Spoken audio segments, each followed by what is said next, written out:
Assalamualaikum warahmatullahi wabarakatuh. Alhamdulillahirabbil alamin. Wa bihi nasta'in ala umuri dunya waddin. Wassalatu wassalamu ala asyrofil anbiya'i wal mursalin sayyidina wa nabiyina Muhammadin wa ala alihi wa sahbihi ajma'in. Amma ba'd. Alhamdulillah, pada pagi hari ini kita berkesempatan bermuajahah di kelas yang kita cintai dalam mata pelajaran Al-Quran Hadis, yang alhamdulillah pada pagi hari ini kita akan mempelajari bab 2, betapa otentiknya kitabku, yang akan membahas tentang keotentikan Al-Quran. Tapi sebelum kita memulai pelajaran pagi hari ini, alangkah baiknya marilah kita awali pelajaran kali ini dengan bacaan suratul Fatihah. Semoga nanti apa yang akan kita pelajari bisa bermanfaat, bisa menjadikan ilmu yang nafi, dan nantinya apa yang kita pelajari bisa menjadikan pemahaman kita bertambah tentang Al-Quran, dan nantinya kita bisa melaksanakan apa yang kita pelajari kali ini atau mengamalkannya. Ala hadina bisolihah. Al-Fatihah.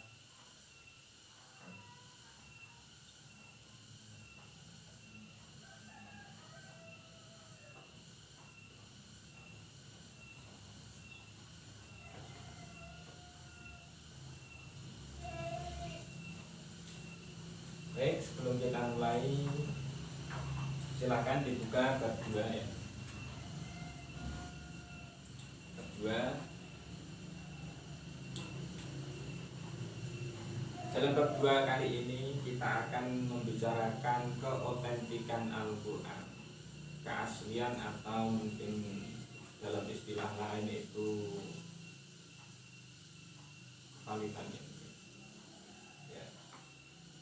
Kalau kita membicarakan keotentikan Al-Quran, maka di sini nanti kita tidak akan lepas dari masalah kemukjizatan Al-Quran dan bukti keotentikan Al-Quran. Untuk yang pertama, kita akan membicarakan kemukjizatan Al-Quran. Jadi aspek kemukjizatan Al-Quran. Mukjizat secara bahasa, secara lugawi, atau istilahnya secara etimologi, itu diambil dari kata a'jaza, yaitu isim fa'ilnya lafal a'jaza. Yu'jizu,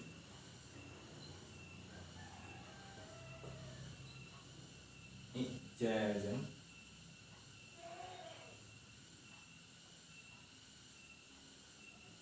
mu'jazan, bahwa mu'jizun,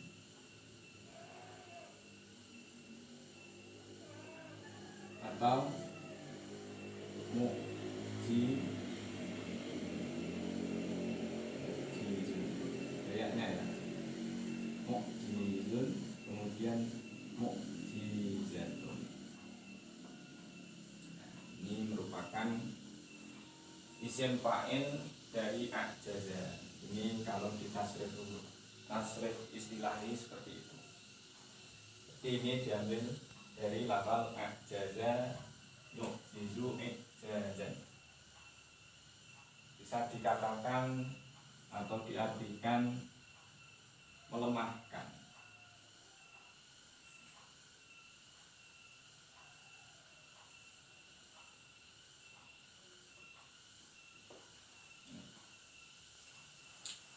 Ini secara bahasa. Atau bisa diartikan sesuatu yang menyalahi tradisi atau kebiasaan, atau sesuatu yang luar biasa. Secara mudahnya seperti itu. Ini secara lugawinya. Kalau menurut istilah atau terminologinya, ini Sayyidina Al-Khattab ini mengatakan bahwa mukjizat adalah sesuatu yang menyalahi kebiasaan disertai dengan tantangan dan selamat dari perlawanan. Itu dikatakan mukjizat menurut Sayyidina Al-Khattab. Jadi mukjizat itu terkadang ya diturunkan untuk menyelamatkan Rasulnya atau memberi istilahnya pertolongan kepada Rasulnya atau jalan keluar, itu bisa jadi.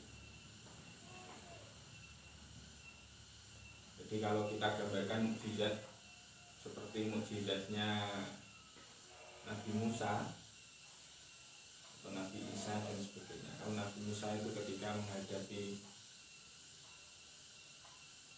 umatnya, tanya masalah Baqarah itu ya, itu kan termasuk untuk menolong atau melemahkan pendapat mereka.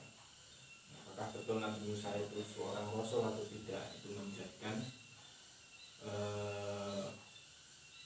suatu pembuktian bahwa beliau memang betul-betul rasul. Dan mukjizat ini memang khusus diturunkan kepada Allah untuk rasulnya. Jadi pertolongan yang diberikan kepada Allah yang khusus diturunkan kepada rasulnya, itu mukjizat. Jadi kalau mukjizat ini khusus kepada rasul. Tapi kalau pertolongan yang lain, istilahnya ma'unatun,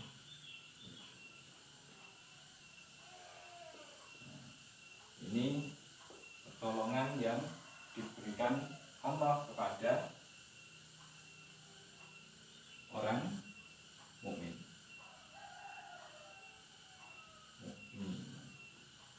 Atau sulaha, orang-orang salih.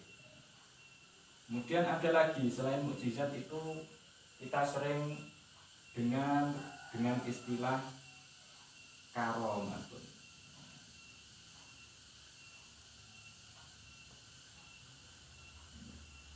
Kalau dilihat dari istilah bahasanya, karomatun ini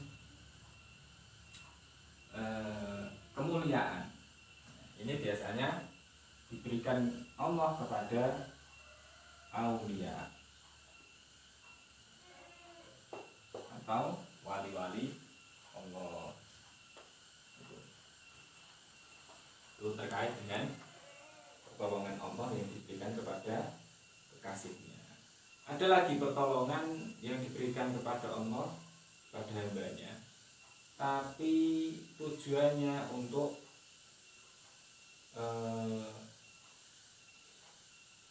istilahnya itu memberikan cobaan. Itu juga ada. Berarti keistimewaan yang diberikan Allah kepada Nabi kepada Raja Namrud dan sebagainya. Mereka diberi keistimewaan oleh Allah untuk menguji mereka. Tuh. Kemudian mukjizat ini juga memiliki syarat-syarat tertentu. Yang pertama, mukjizat adalah suatu yang tidak sanggup dilakukan oleh siapapun kecuali Allah. Jadi bahkan Rasulnya pun itu tidak bisa membuat keistimewaan yang serupa. Ini dengan syarat yang pertama.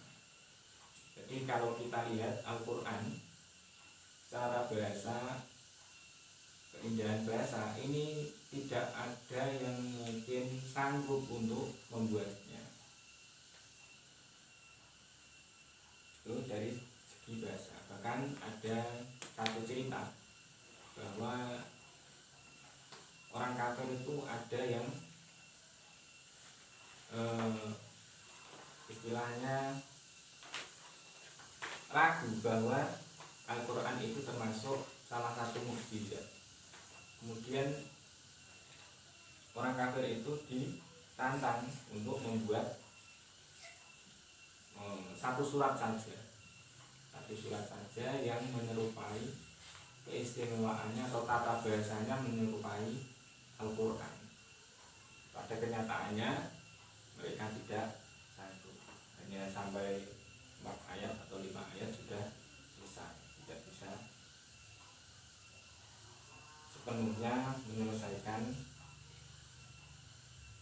surat tersebut. Kemudian yang kedua, syarat yang kedua itu mukjizat adalah sesuatu yang menyalahi kebiasaan atau tidak sesuai dengan kebiasaan dan berlawanan dengan hukum alam. Ini mukjizat. Jadi kalau istilahnya itu kharikul adat, tidak sesuai dengan kebiasaan, kharikul adat. Jadi Al-Quran itu memang bahasanya itu lain daripada yang lain. Bahkan orang Arab sendiri itu kalau berbicara sehari-hari itu tidak bisa menggunakan tata bahasa yang indah seperti Al-Quran. Kemudian yang ketiga, mukjizat harus berupa hal yang dijadikan saksi oleh seseorang yang mengaku membawa risalah ilahi sebagai bukti atas kebenaran pengakuannya. Jadi mukjizat ini berfungsi sebagai pembuktian bagi Rasul bahwa Rasul tersebut betul-betul membawa risalah dari Allah Subhanahu wa Ta'ala. Ini memang ditunjukkan untuk umatnya. Ini syarat yang ketiga. Jadi kalau seumpama ada seseorang mengaku nabi, bahkan rasul, kok tidak membawa, tidak bisa menunjukkan mukjizatnya, ini bisa disangsikan kerasulan atau kenabiannya. Jadi kalau ada yang mengaku bahwa dirinya adalah nabi atau rasul, kok tidak bisa membuktikan kemukjizatannya atau keistimewaannya atau kharikul adahnya, maka ini bisa kita sanksikan kemukjizatannya. Tapi jangan salah, seperti tadi ada keistimewaan itu yang kalau orang nalar itu memang tidak sampai, istilahnya seperti sihir. Sihir itu kan kalau dilihat, sihir itu memang wah, mengherankan, tidak seperti biasanya. Bagaimana? Ada patung tiba-tiba di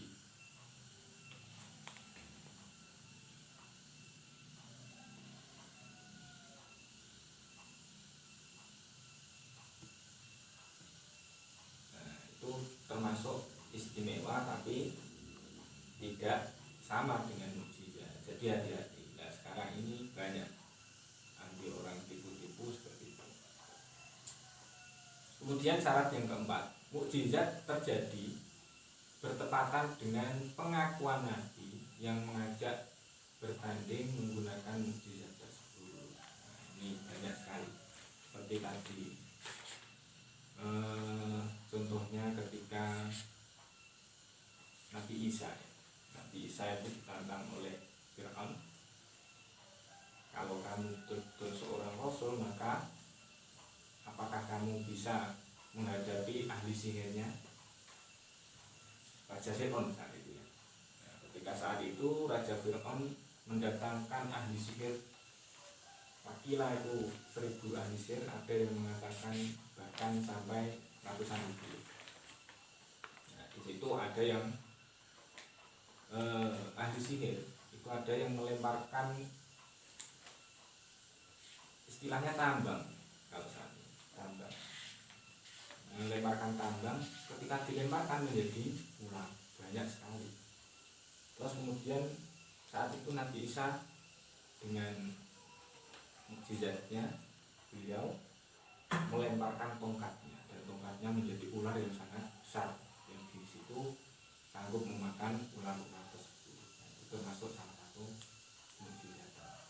Terus kemudian syarat yang kelima, tidak ada seorang manusia bahkan jin sekalipun yang dapat membuktikan dan membandingkan dalam pertandingan tersebut. Jadi ketika ditantang apakah sanggup untuk membuat mukjizat atau melakukan hal yang serupa dengan mukjizat tersebut, maka manusia bahkan jin dan manusia pun tidak akan pernah sanggup. Itu syaratnya. Jadi kalau jin atau manusia masih sanggup untuk membuat hal seperti itu, maka itu bisa disangsikan kemukjizatan. Contohnya tadi seperti tongkat Nabi Isa berubah menjadi ular yang sangat besar sekali. Nah, itu seorang pun itu sepertinya mustahil, lebih-lebih Al-Quran. Kemudian yang selanjutnya pengertian ijazul Quran. Ijazul Quran ini diartikan menetapkan kelemahan manusia dan jin baik secara individual maupun kolektif untuk mendatangkan semisal Al-Quran. Ini termasuk ijaz, faktor ijaz atau faktor kemukjizatannya. Dalam mukjizatul Al-Quran itu bertujuan untuk menumbuhkan kesadaran pada manusia bahwa Al-Quran adalah wahyu Allah Subhanahu wa Ta'ala dan sekaligus merupakan bukti kerasulan Nabi Muhammad Sallallahu Alaihi Wasallam. Nah, ini termasuk mukjizat Al-Quran, itu bertujuan untuk menumbuhkan kesadaran pada manusia bahwa Al-Quran itu adalah wahyu Allah Subhanahu wa Ta'ala yang merupakan bukti kerasulan Nabi Muhammad SAW. Jadi tidak bisa disangsikan bahwa Al-Quran itu memang suatu mukjizat yang menunjukkan bahwa Nabi Muhammad adalah seorang rasul. Kemudian dalam hal ini Imam Suyuti sebagaimana dikutip oleh Syahrin Harahap itu mengungkapkan bahwa adanya ijazul Quran itu ada kaitannya dengan persepsi yang salah dari pihak orang Arab terhadapnya, sehingga Al-Quran memberi jawaban terhadap persepsi mereka yang keliru itu. Jadi Al-Quran ini tadi melemahkan pendapat-pendapat orang Arab bahwa Rasul itu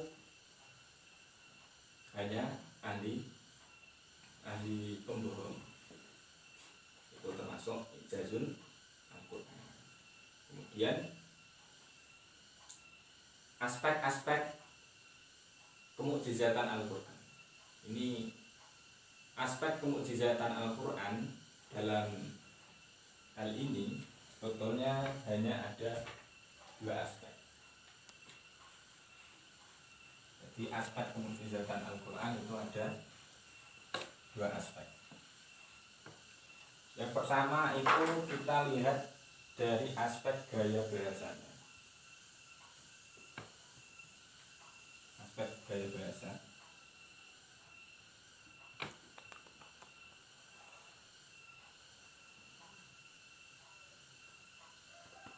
Kemudian yang kedua adalah aspek isi kandungannya.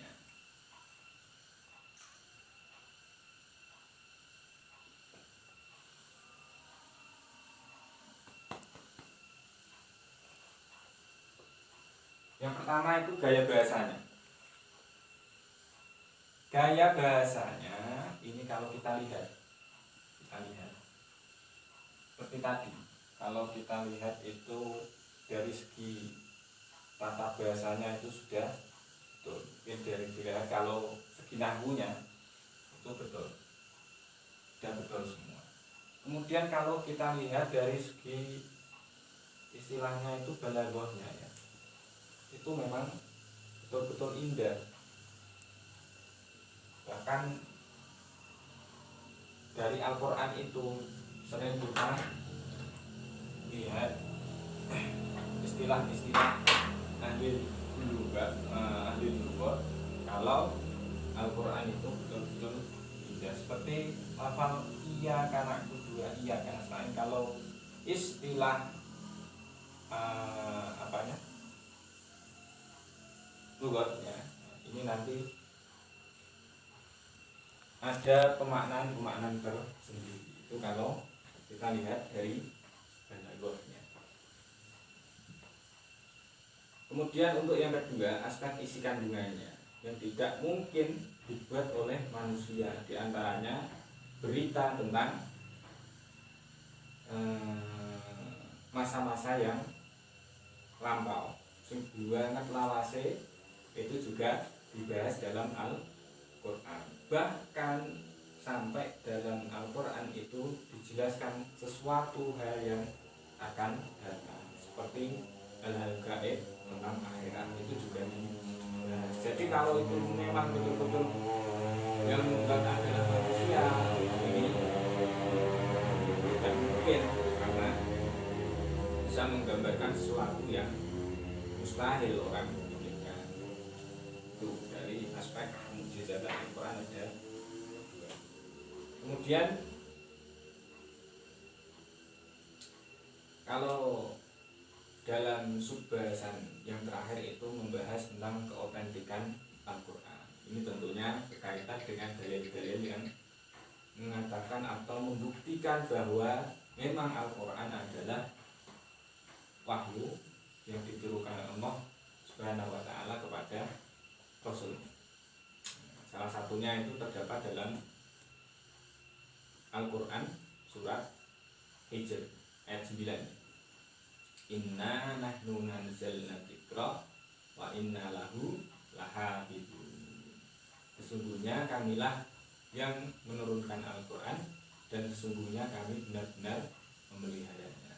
Inna satemene ingsun Allah nahnu ya ingsun Allah nazzalna iku nurunake sapa ingsun Allah dzikra ing Al-Quran kan den sebut wa inna lan ta'lamuna ingsun Allah lahu maring adzikr laha bidun. Yaktine zat kang reksa. Jadi memang Al-Quran itu Allah sendiri sudah menjadikan bahwa Al-Quran itu dipelihara atau dijaga. Bahkan sampai saat ini juga Al-Quran itu masih terpelihara dengan bagus. Dengan adanya pembuktian kufatul Quran sekarang itu banyak sekali, ahli tahqiq, bahkan bacaannya juga bagus-bagus sekali. Itu salah satu pembuktian bahwa inna nahnu nazzalna dzikra wa inna lahu lahafizun. Itu bukti keautentikan dari segi kemurnian Al-Quran. Baik, itu sekadar sedikit keterangan tentang keautentikan Al-Quran. Jadi semoga bisa bermanfaat. Ini untuk selanjutnya bagi anak-anak, silahkan nanti dicari dalil-dalil yang berkaitan dengan keautentikan Al-Quran. Jadi tugasnya adalah mencari dalil-dalil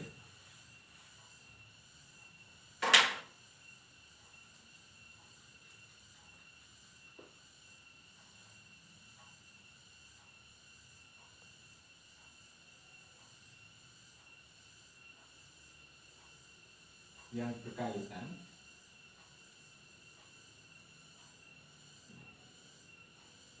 dengan keautentikan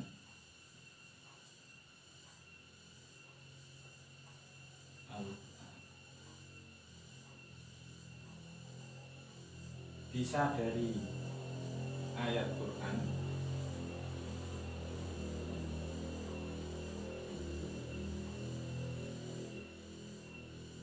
hadis, atau mungkin asal, atau mungkin dari buku bacaan seperti itu.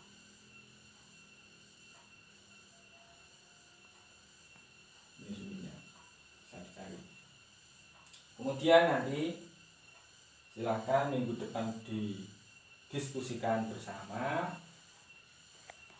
kita diskusi bersama tentang keautentikan Al-Quran ini. Saya kira cukup sekian pertemuan pada hari ini. Mari kita tutup pembelajaran kali ini dengan bacaan hamdalah dan suratul Fatihah tentunya, dengan pengharapan apa yang kita pelajari kali ini bisa bermanfaat bagi kita semua dan bisa menjadikan ilmu yang bermanfaat bagi kita semua. Assalamualaikum warahmatullahi wabarakatuh.